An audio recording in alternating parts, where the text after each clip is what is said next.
Bienvenidos, esto es Apropia Conocimiento para Todos. En esta temporada hablamos de inteligencia artificial y en este capítulo hablamos de un hombre que es un semáforo en verde. Semáforo en verde, sí señores. Orión Vargas Vélez, ingeniero químico, filósofo, doctor en filosofía, profesor universitario, abogado, magíster en Derecho Procesal, músico. Profesor Orión, muchas gracias por acompañarnos. Henry, muchas gracias a ti por esta generosa invitación y bueno, avancemos. Sus colegas, los jueces y los fiscales de Antioquia, son quienes han dicho que usted es un semáforo en verde, ¿no? Bueno, básicamente, digamos que yo he tenido mucha relación con jueces y magistrados y con fiscales, pues en Antioquia y en Colombia, por una razón.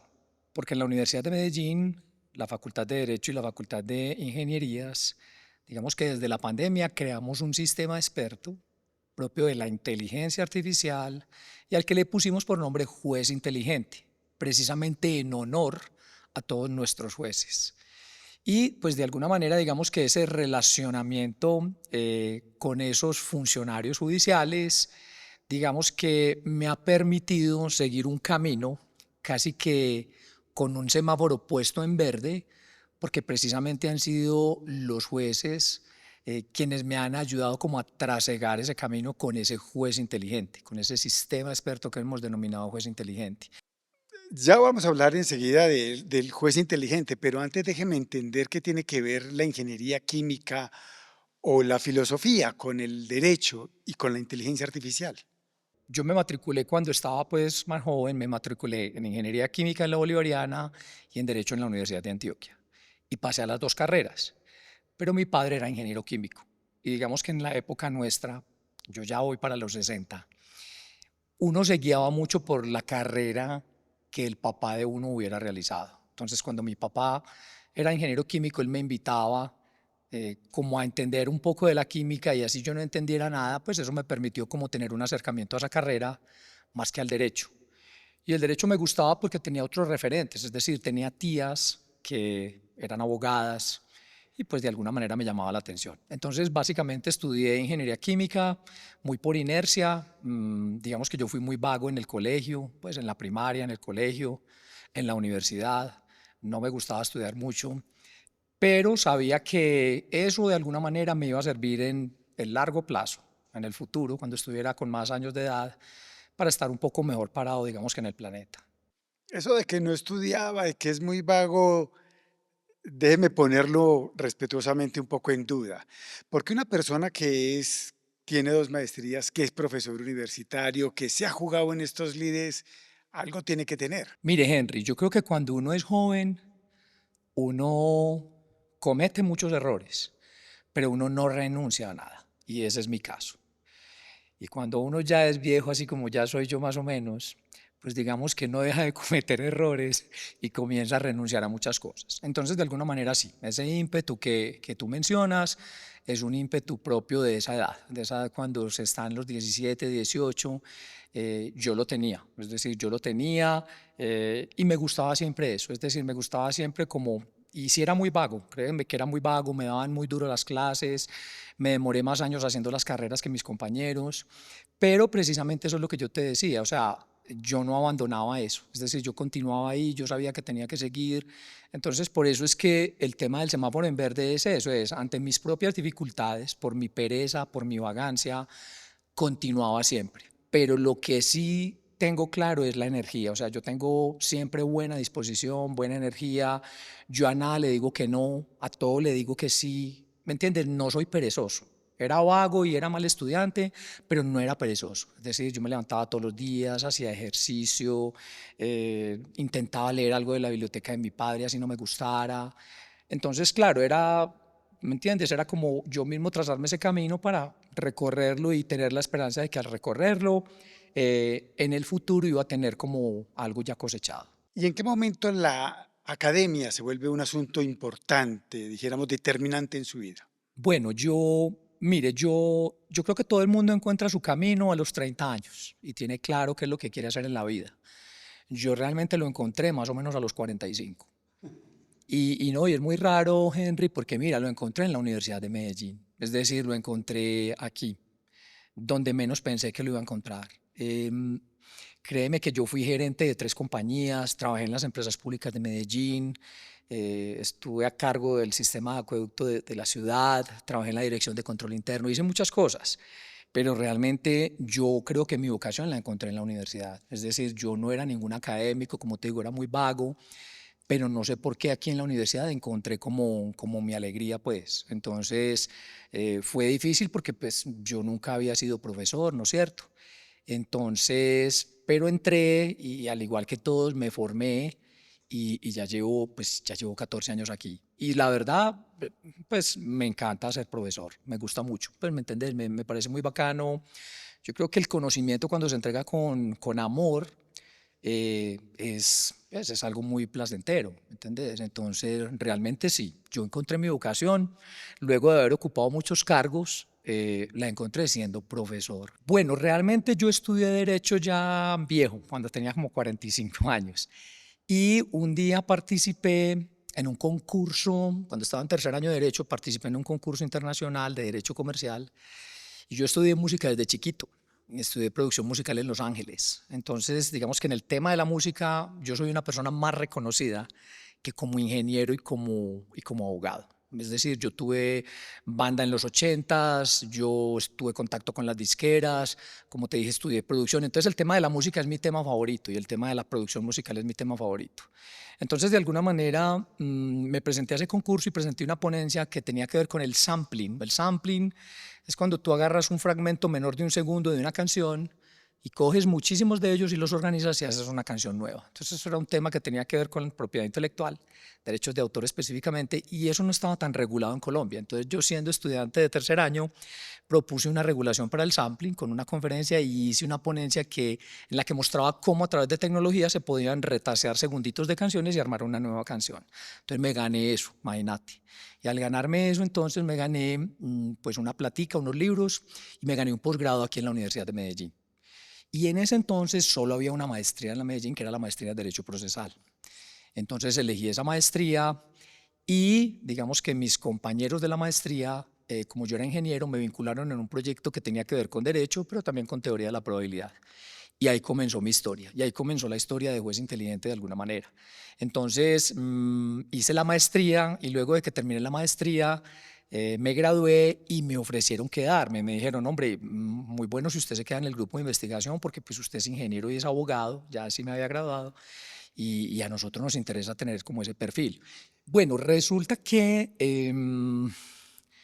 yo comencé a investigar el tema de cómo se involucra la teoría de la probabilidad en el derecho. Mira que eso no tiene como nada que ver y tiene muchísimo que ver. Y digamos que en ese afán entonces, digamos que mi tesis doctoral consistió en indagar cuáles eran los autores que hablaban en el mundo del tema de la teoría de la probabilidad y el derecho.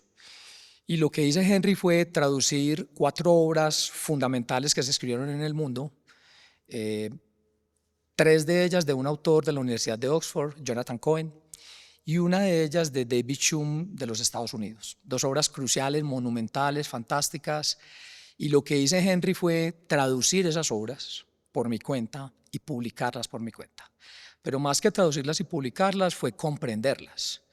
Y con base en esa comprensión fue que me di cuenta que había que desarrollar un sistema que resolviera un problema histórico, y es un problema histórico de la prueba judicial en Hispanoamérica, no solo en Colombia, en Hispanoamérica, en el derecho continental, que está relacionado con la valoración de la prueba judicial. Digamos que es muy difícil imaginar cómo un juez puede valorar, por ejemplo, 1.200 pruebas en su cabeza. Créeme que eso no lo puede hacer un juez. Entonces, en un caso grande, como los que conocemos históricamente, eso no es posible hacerlo. Y entonces, obviamente, comencé a indagar con esos mismos autores, de la mano de esos mismos autores, porque ellos no solo crearon el sistema de probabilidades que no es matemático, sino que es, digamos, inductivo, con el cual se podía hacer eso. Y ellos mencionaban allí el tema de los sistemas expertos, pero ellos nunca los desarrollaron. Entonces lo que yo hice fue irme, le pedí permiso al decano de la Facultad de Derecho y le pedí permiso al decano de la Facultad de Ingenierías y me fui un semestre para la Facultad de Ingenierías a estudiar 4 materias fundamentales, para poder empezar a entender lo que es la inteligencia artificial y aprender a programar un poquito en Python y entender algunos conceptos como pensamiento algorítmico, programación orientada a objetos. Lo bueno de esa inmersión que hice aquí mismo, entonces yo salía a dar clase en Derecho y me iba a recibir clase en Ingenierías, o sea que eso para mí fue fantástico. Pero lo más interesante es que ahí conocí digamos que a dos personas importantes, una ingeniera y un ingeniero. Actualmente el ingeniero es Jesús Andrés Incapié, que es profesor de la Facultad de Ingeniería de Sistemas, y con la profesora Liliana Pavón, que fue quien me recibió a mí en el grupo de investigaciones en Derecho Procesal cuando llegué hace 14 años. Les dije que por qué no empezábamos a crear un sistema experto que resolviera un problema que se presentaba en la Administración de Justicia y me dijeron que sí. Y entonces, de alguna manera, ¿por qué lo pudimos lograr? Por esas traducciones y esas lecturas que yo había hecho de esas obras. O sea, yo ya estaba preparado mentalmente para poder diseñar ese sistema experto. Entonces, lo hicimos y arrancamos. Eso fue más o menos en la pandemia.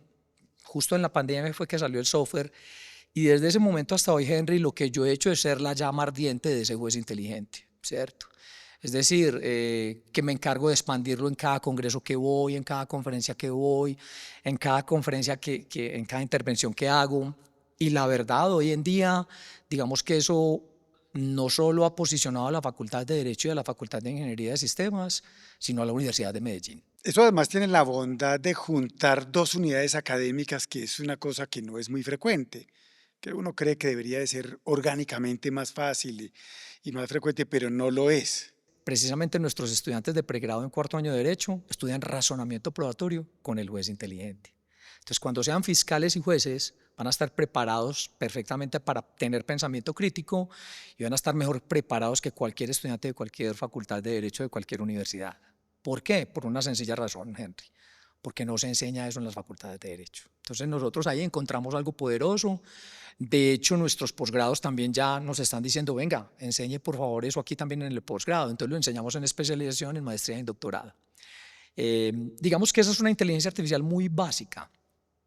Pero digamos que la inteligencia artificial ha tenido un boom, pues digamos como desde el 2020 hacia acá, pero Colombia pues no se estaba preparando muy bien para ese asunto. Es decir, había acercamientos, por ejemplo, con el gobierno de Estonia. Digamos que yo encontré muy buenos amigos en la Facultad de Ingeniería de la Universidad de Medellín.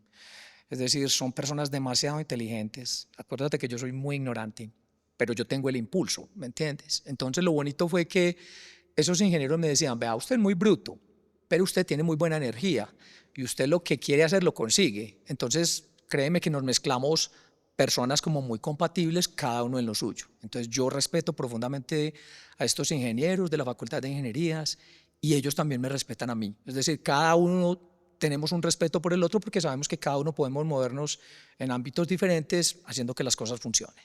Me imagino que en los operadores de justicia, a quienes debemos todo el respeto y toda la admiración, debe haber un poco también, por lo menos al principio, de resistencia, de temor, porque dirán, el profesor nos quiere cambiar por una máquina, por un computador.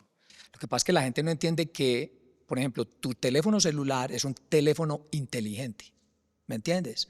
Porque emplea una tecnología propia de la inteligencia artificial. Entonces el juez inteligente es un sistema experto, es decir, es un agente inteligente que emplea inteligencia artificial, pero les pega muy duro. De hecho, tenemos otro que se llama fiscal inteligente también, y créeme que les pega durísimo, o sea, los hace sentir ignorantes, lo cual no es cierto. Precisamente yo digo, le puse ese nombre en honor a ustedes, pero obviamente es una barrera, esa fue una crítica gigantesca y yo les dije, vea, la gente se acostumbra a todo. Al principio hay resistencia, pero después ¿qué? Ya la gente ni piensa en eso y lo llama tal cual. Y hay jueces que lo han recibido muy bien, créanme que hay jueces que lo han usado, que lo han recibido, y así lo entienden, o sea, lo entienden como una herramienta que los asiste en una tarea que es muy complicada, como es la tarea de la valoración de la prueba judicial. Y esos procesos que usted dice que son inmanejables por el volumen, ¿cómo se hacían antes? Bueno, mira, yo soy abogado de litigante, o sea, yo voy a los juzgados. Entonces yo he tenido la experiencia no solo de poder conversar con los jueces en sus despachos y mirar con ellos los procesos, sino de ser demandante y de ser demandado también. Entonces, de alguna manera, lo que uno observa es que los jueces son muy juiciosos y los jueces lo que hacen es tomar notas durante la práctica de la prueba. La práctica de la prueba es cuando se interrogan a los testigos, cuando se interrogan a las partes, cuando se interrogan a los peritos, cuando se exponen documentos.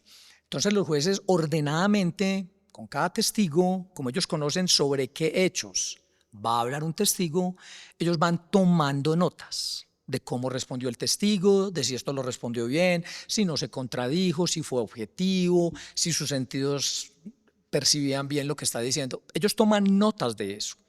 Pero cuando tú multiplicas eso, no por un testigo, sino por 30 testigos, está bien, tomas 30 veces notas. La pregunta que nos hicimos nosotros fue, bueno, ¿y cómo combinas esas 30 notas en las que no tienes una sola anotación, sino que tienes 50 anotaciones por cada testigo? Y luego, ¿cómo combinas esas 30 con otros 5 que son 5 peritos que vinieron al proceso y que no dijeron una sola cosa, sino 20 cosas? Y luego, ¿cómo comparas eso con lo que dijo la parte? Y luego, ¿cómo comparas eso con 120 documentos sobrantes en el proceso? Entonces, se hacía de una manera muy manual. ¿Y eso qué significa, Henry? Que las decisiones de los jueces se toman un tiempo mayor. Es decir, ellos tienen que sentarse juiciosos en sus escritorios ya solos y agarrar cada una de esas pruebas, comenzar a darles un valor y luego valorarlas todas en conjunto. Esa es una tarea muy complicada y esa tarea, digamos que se ha hecho durante todo el tiempo que te he dicho, pero es una tarea muy manual. Es una tarea que le quita muchísimo tiempo a un juez. Y obviamente, digamos que cuando tú pierdes un proceso, hay algo que se llama el derecho al pataleo.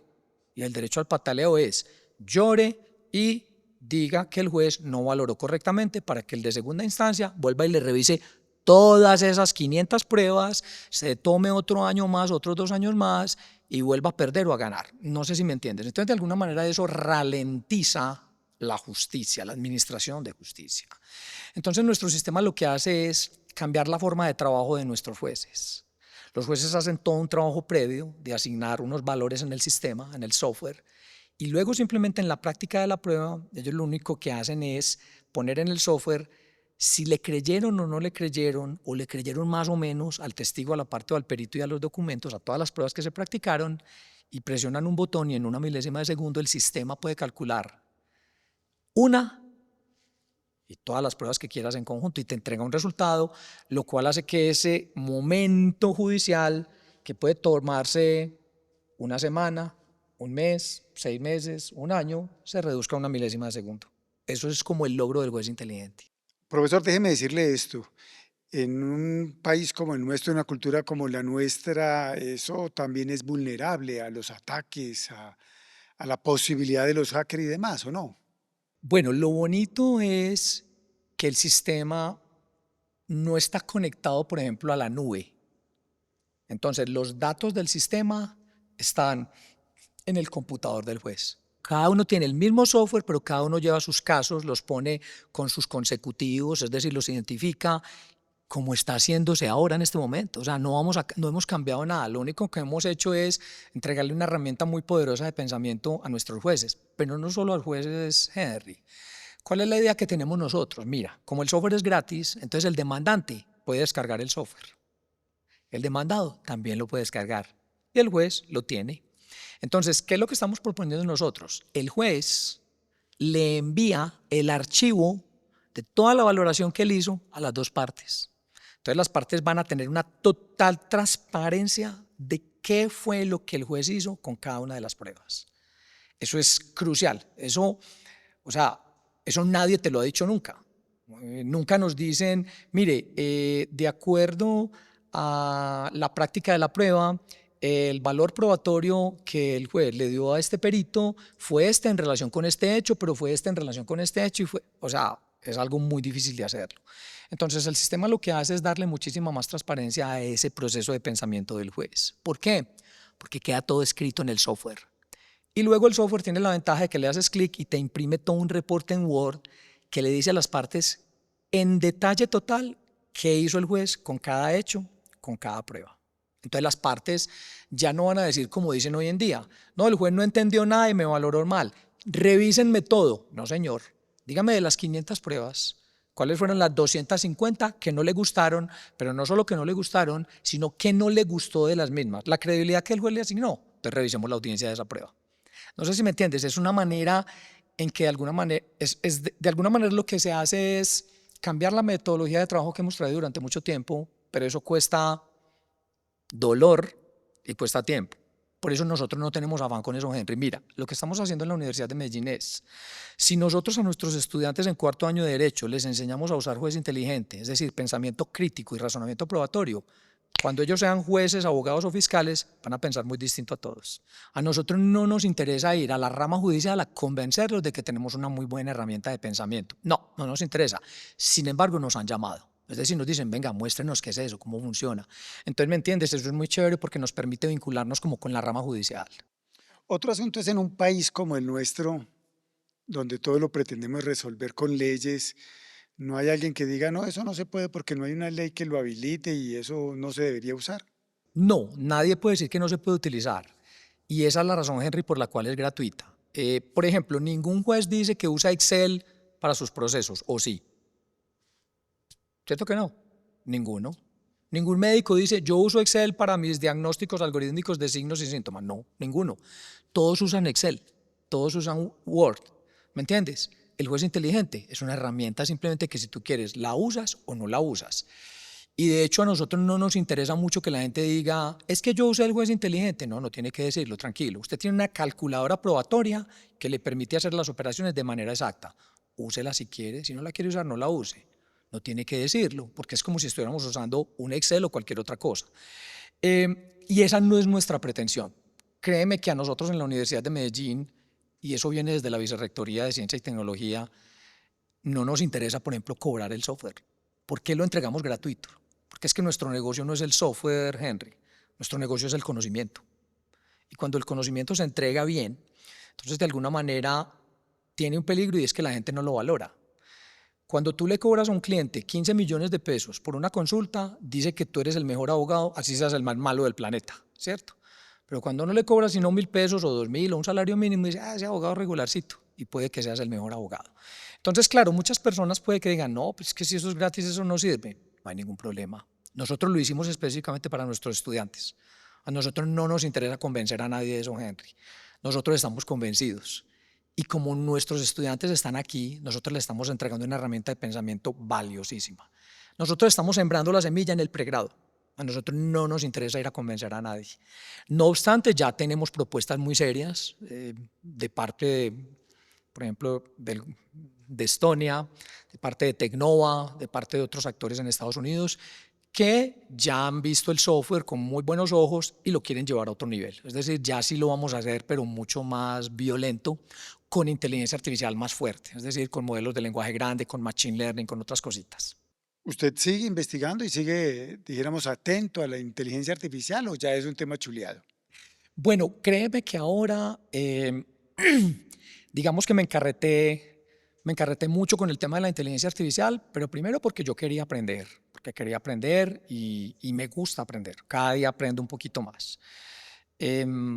¿Y sabes por qué, Henry? Porque de alguna manera, digamos que me han venido llamando como a, venga, háblenos de esto. Y entonces yo no es que sepa mucho del tema, pero eso me obliga a estudiar el tema. Entonces, lo que yo más, pues yo creo que lo más bonito es, por ejemplo, mira, yo estudié ingeniería, pero todos mis compañeros ingenieros dicen que soy muy buen abogado y viceversa. Todos los abogados dicen que soy muy buen ingeniero. Pero lo poquito que aprendí de ingeniería es lo que me sirvió a mí para que cuando Jesús Andrés Incapié, nuestro ingeniero aquí de la Facultad de Ingeniería de Sistemas, me explicó algunas cosas relacionadas con programación y otras cosas que ya te comenté, yo pudiera como estar sintonizado con él. Entonces yo no soy el superingeniero, sino que con lo que aprendí de ingeniería yo puedo conversar con un ingeniero. Yo no soy el mejor abogado, pero con lo que aprendí de derecho puedo conversar con un abogado, ¿cierto? Es decir, por lo menos me puedo divertir conversando con él, que yo creo que eso es lo importante, no llegar uno muy mudo y ser como un mudo espectador en la platea ahí del mundo esperando a ver qué acontece. Entonces, sí he venido estudiando el tema, cada día lo estudio más. Hoy en día, Henry, se puede estudiar tranquilamente lo que tú quieras, todo está en internet, todos los cursos están allí. Y simplemente, digamos que el fuerte mío, por lo que te digo yo, por mi ignorancia, pero por mi energía, es la metodología. O sea, yo cuando hablo de inteligencia artificial no hablo como un ingeniero, ¿me entiendes? No hablo como un ingeniero, hablo como si le fuera a hablar a un niño de 12 años. De tal manera, porque a mí me parece que eso es un acto humano. O sea, un acto humano es, si yo tengo un conocimiento y el otro no lo tiene tan a fondo como lo tengo yo, entonces es una relación como ética, pues como de igualdad, en la que el profesor se baja aquí e intenta encontrar la manera de que el otro entienda. ¿Y qué avisora en el futuro para la inteligencia artificial en una sociedad y en un medio como el nuestro? Miren, no en un medio como el nuestro, yo digo que en el planeta Henry. Primero, la inteligencia artificial nos va a llevar a la destrucción total del ser humano. Vamos a desaparecer como seres humanos. Y yo creería que eso no nos debe atemorizar mucho. No nos debe atemorizar porque de alguna manera algunos animales se han extinguido, ¿cierto? Y el ser humano se va a extinguir. La inteligencia artificial tiene un gran peligro, Henry, y es que cada que tú tecleas en tu celular, hay datos que se están yendo a la nube. Y si tú eres uno que teclea, imagínate cuántos millones en el planeta en este momento están tecleando. Entonces son millones de datos que se alojan en la nube. Y para poder mantener esos datos hay que tener refrigeración. Y nos estamos tragando mucha del agua del planeta. Entonces, de alguna manera, una razón más para decir que si no tenemos cuidado en ese uso desmedido de la inteligencia artificial, nos vamos a quedar sin ese recurso tan importante y eso nos va a llevar a desaparecer, ¿cierto? Ya hoy en día se está refrigerando todo el tema de los datos, ¿dónde? En los mares, ¿cierto? Pero cada día vamos a buscar una manera de involucrar a la naturaleza para que pueda sobrevivir la inteligencia artificial. Entonces, digamos que el precio que se está pagando por la inteligencia artificial, ese es un precio muy alto en términos de energía, Henry. El otro precio que estamos pagando muy alto es que si tú miras, nuestros jóvenes hoy en día permanecen o están de manera muy notoria distraídos. Y están distraídos, ¿por qué? Porque de alguna manera en las redes sociales los dueños de la inteligencia artificial lo que están haciendo es distraer a las personas. ¿Y cómo las distraen? Las distraen con contenidos. Si tú observas, móntate en el metro de Medellín, ve a cualquier lugar, ve a una conferencia, ve al salón de clase y verás que un gran porcentaje de las personas que asisten a esos eventos están pegadas de su celular viendo bobadas, viendo contenidos que a cada día los distraen más y que a cada día los embrutecen más.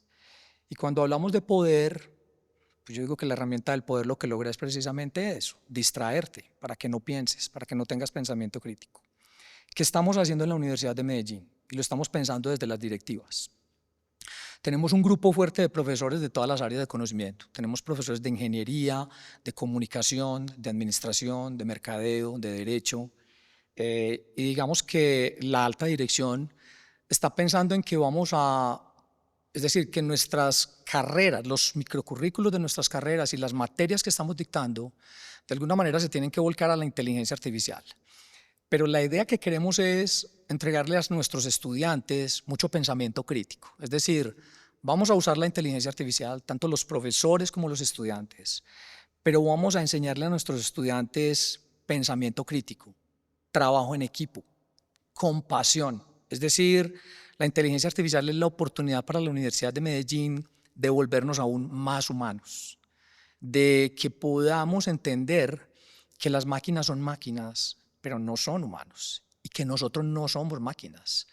Entonces la alta dirección se está preocupando por educarnos en cuestiones de memoria. Nosotros no estamos enseñando en el aula de clase cosas de memoria. Nosotros no estamos creando robots. Eso es cuestión del pasado para nosotros ya, pero hace mucho rato. Y lo que estamos intentando hacer es eso. Es, por ejemplo, cómo enseñarle a un estudiante a trabajar con otro. Entonces, por eso es que nosotros los abogados ponemos los pies en la Facultad de Ingeniería. Y créeme que de ahí salen cosas muy chéveres. Mira, Henry, las máquinas se comunican muy bien, los seres humanos nos comunicamos muy mal. Nosotros queremos fortalecer eso. Para nosotros la Facultad de Comunicación es un aliado impresionante por la creatividad, por la imaginación. Nosotros nos estamos centrando en el humano, o sea, en la persona. La inteligencia alrededor de la persona, la inteligencia artificial alrededor de la persona. Entonces, básicamente es eso, es decir, usted va a usar inteligencia artificial, pero el contenido que usted va a crear va a ser un contenido responsable, serio, contundente, que usted tenga algo para decir y algo que realmente lo haga más humano. O sea, nosotros queremos volvernos más humanos. Nuestros estudiantes van a trabajar 1 hora al día, no 8, ¿cierto? Las 7 horas restantes, la pregunta que nos estamos haciendo en la Universidad de Medellín es, ¿qué vamos a hacer con las 7 horas restantes? Entonces podemos ir a visitar a nuestros padres y compartir con ellos un rato, ¿cierto? O decirle a tu papá, papá, yo te quiero. Pues, eh, voy a decir esto, la inteligencia artificial es la oportunidad que tenemos de volvernos más humanos, más humanos. Bien, usted mencionó una palabra con la que quiero despedirme, la compasión. Gracias por hacerlo con compasión, este ejercicio de conocimiento para todos, por hacerlo con pasión y por supuesto por acompañarnos. Henry, muchas gracias a ti por la invitación. A ustedes también muchas gracias por su compañía y los invitamos a estar atentos a otro capítulo de Apropia, Conocimiento para Todos.